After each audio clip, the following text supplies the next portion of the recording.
प्राचीन काल में सूरज ढलते ही दुनिया अंधेरे में डूब जाती थी। लोग रात के अंधेरे से भयभीत रहते थे। रोशनी के लिए वे मशालों, दियों और मोमबत्तियों का सहारा लेते थे। ये रोशनी मंद और धुएं से भरी होती थी। लोगों का जीवन सीमित था। रात में काम करना लगभग असंभव था। फिर आया एक आविष्कार जिसने दुनिया को बदल डाला, प्रकाश बल्ब। इसने मानव जीवन को हमेशा के लिए बदल दिया। अब रातें भी दिन की तरह रोशन होने लगी। कारखाने रात भर चलने लगे, सड़कों पर रोशनी फैल गई और घरों में उजाला छा गया। यह सब संभव हुआ उस छोटे से बल्ब की वजह से जो बिजली की शक्ति से जगमगा उठता है। इस आविष्कार ने मानव सभ्यता को अंधेरे से उजाले की ओर अग्रसर किया। प्रकाश बल्ब के आविष्कार का श्रेय सिर्फ एक व्यक्ति को नहीं दिया जा सकता। इस अद्भुत खोज के पीछे कई वैज्ञानिकों का योगदान रहा है, लेकिन सर जोसेफ स्वान और थॉमस एडिसन का नाम इस क्षेत्र में सबसे ऊपर आता है। सर जोसेफ स्वान ने 1878 में पहला व्यावहारिक प्रकाश बल्ब बनाया था। उन्होंने कार्बोनाइज्ड फिलामेंट का उपयोग किया था, जो एक निर्वातित ग्लास बल्ब के अंदर रखा गया था। थॉमस एडिसन ने स्वान के काम को आगे बढ़ाया और 1879 में एक ऐसा बल्ब बनाया जो लंबे समय तक चल सकता था। एडिसन ने कार्बोनाइज्ड बैम्बू फिलामेंट का उपयोग करके बल्ब की उम्र बढ़ाने में सफलता प्राप्त की।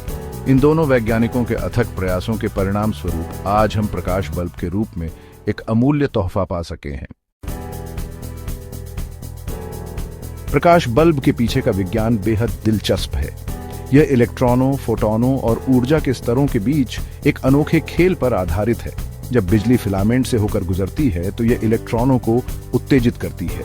उत्तेजित इलेक्ट्रॉन उच्च ऊर्जा स्तर पर चले जाते हैं, लेकिन यह उच्च ऊर्जा स्तर अस्थायी होता है। इलेक्ट्रॉन जल्द ही अपने मूल ऊर्जा स्तर पर वापस आ जाते हैं। इस प्रक्रिया में वे अतिरिक्त ऊर्जा को फोटॉन के रूप में मुक्त करते हैं। ये फोटॉन ही प्रकाश के कण होते हैं। यही कारण है कि जब हम बल्ब जलाते हैं तो हमें रोशनी दिखाई देती है। आधुनिक प्रकाश बल्ब में टंगस्टन फिलामेंट का उपयोग किया जाता है। टंगस्टन एक धातु है जिसमें कुछ विशेष गुण होते हैं जो इसे प्रकाश बल्ब के लिए आदर्श बनाते हैं। टंगस्टन का गलनांक बहुत अधिक होता है, लगभग 3422 डिग्री सेल्सियस।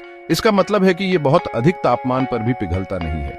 इसके अलावा टंगस्टन में विद्युत प्रतिरोधकता भी अधिक होती है।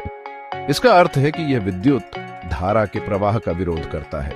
इस विरोध के कारण फिलामेंट गर्म हो जाता है और प्रकाश उत्पन्न करता है। टंगस्टन की यही विशेषताएं इसे प्रकाश बल्ब के लिए एक बेहतरीन फिलामेंट सामग्री बनाती हैं। हालांकि आज के समय में प्रकाश बल्ब का स्थान धीरे धीरे नई तकनीकों द्वारा लिया जा रहा है। एलईडी लाइट्स और सीएफएल बल्ब आजकल काफी लोकप्रिय हो रहे हैं। ये नई तकनीकें ऊर्जा दक्ष और अधिक टिकाऊ होती हैं। एलईडी लाइट्स तो और भी बेहतर हैं क्योंकि वे कम गर्मी उत्पन्न करती हैं और उनका जीवन काल भी लंबा होता है। लेकिन इसका मतलब यह नहीं है कि प्रकाश बल्ब का युग समाप्त हो गया है।